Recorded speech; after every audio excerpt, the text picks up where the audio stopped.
नमस्कार. नमस्कार.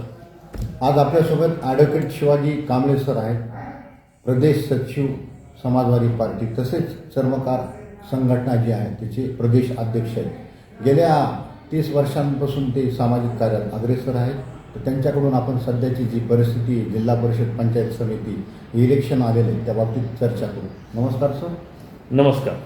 सध्या सर इलेक्शन्स आहेत जिल्हा परिषद नगरपालिका, त्या बाबतीत घटक पक्षांची आपली काय भूमिका राहील? सर्वप्रथम मी दीपावलीच्या सर्व महाराष्ट्रातील आणि तमाम शेतकरी बांधवांना शुभेच्छा देतो. आणि आपला जो प्रश्न आहे की सध्याची जिल्हा परिषद पंचायत समिती नगरपालिका महानगरपालिकेमध्ये घटक पक्षाची भूमिका काय आहे?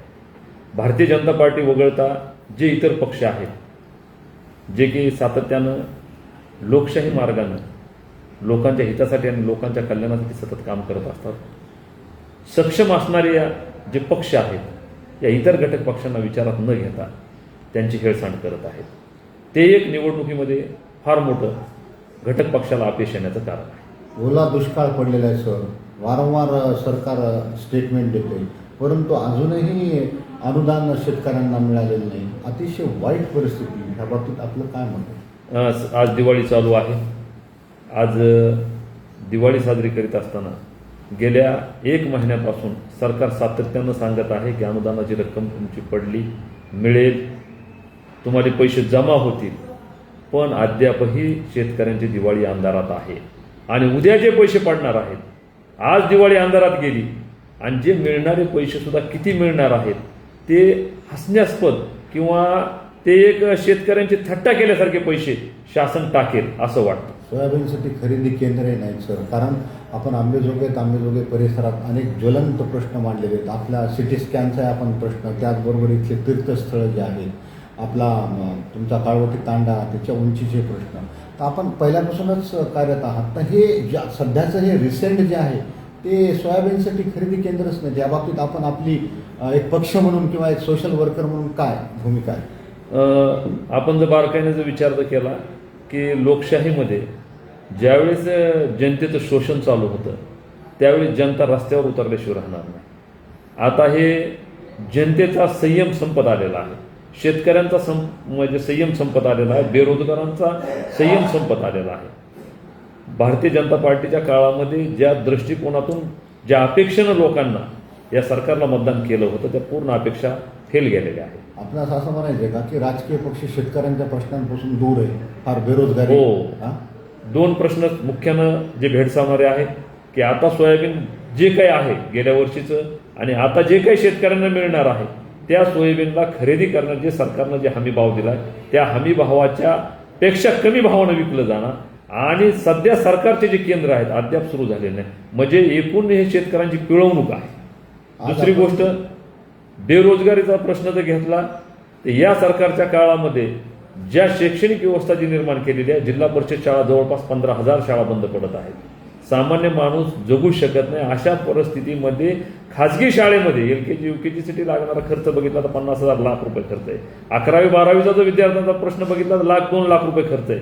कॉलेज व्यवस्था बंद पडत आहे, तिथं ट्युशन व्यवस्था चालू झाली आणि जिल्हा परिषद शाळा बंद होऊन तिथं इंग्लिश मीडियम सुरू झाली. याला सरकार कारणीभूत आहे.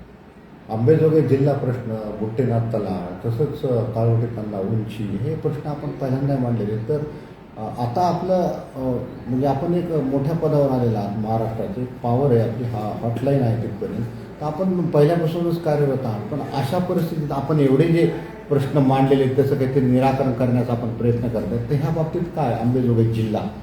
आता आपण जनतेनं लोकशाहीच्या मार्गाने निवडणुका होणार आहेत. हे लोकप्रतिनिधी आपल्या दारात मत मागण्यासाठी येणार आहे.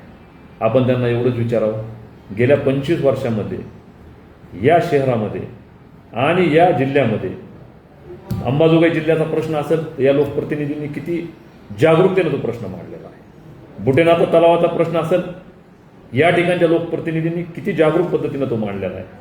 काळवटी तांडा जो आहे, जे धरण आहे काळवटी, त्याच्या उंची वाढवण्याच्या संदर्भामध्ये या ठिकाणच्या लोकप्रतिनिधींनी काय भूमिका घेतली आणि डॉक्टर बाबासाहेब आंबेडकर विद्यापीठाचं उपकेंद्र या ठिकाणी मंजूर झालेलं आहे, त्याची जागा या ठिकाणी आरक्षित झालेली आहे. ते उपकेंद्र चालू करण्यासाठी या लोकप्रतिनिधींनी काय केलं आहे, जनतेत केल्यानंतर ज्यावेळेस हे मत मागण्यासाठी आल्यानंतर जे प्रश्न विचारणार आहोत आपण, हे प्रश्न यांना विचारावे लागणार आहे.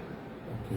म्हणजे एकंदरीत तुम्हाला कन्क्ल्युजन काय वाटतं हे आता ओव्हरऑल आपण जे दिवाळीच्या दिवशी चर्चा करतोय, तुम्ही तर ह्या सगळ्या गोष्टी हे केल्यात, पण ज्वलंत प्रश्न शेतकऱ्यांचा त्यासाठी आपण सध्या काय करणार आहात? कारण इथले पॉलिटिकल जे आहेत बीड जिल्ह्यातले किंवा इथले त्यांना म्हणजे शेतकऱ्यांचे स्टेटमेंट बँकेतले इतके अजूनही रांग आहेत बँकेमध्ये, त्यांना अनुदान नाही काही नाही, ह्यासाठी आपण काही करणार आहात का दिवाळीनंतर? माननीय उपजिल्हाधिकारी साहेबांसोबत आम्ही निवेदन दिलं, तहसीलदार साहेबांना निवेदन दिलं.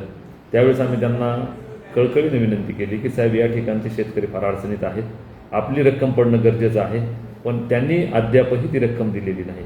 याचा अर्थ या ठिकाणचे लोकप्रतिनिधी त्यासाठी जे आहेत की ते ज्या पद्धतीने त्यांनी पाठपुरावा करणं गरजेचं होतं केला नाही, त्याच्यामुळे शेतकऱ्यांनी दिवाळी अंधारात आहे. कांबळे सर, आज आपण दिवाळीच्या दिवशी आम्हाला मुलाखत दिली, आपली म्हणणं आम्हाला सांगितलं, धन्यवाद. आपल्या पुढील कार्यास हार्दिक शुभेच्छा. थँक्यू.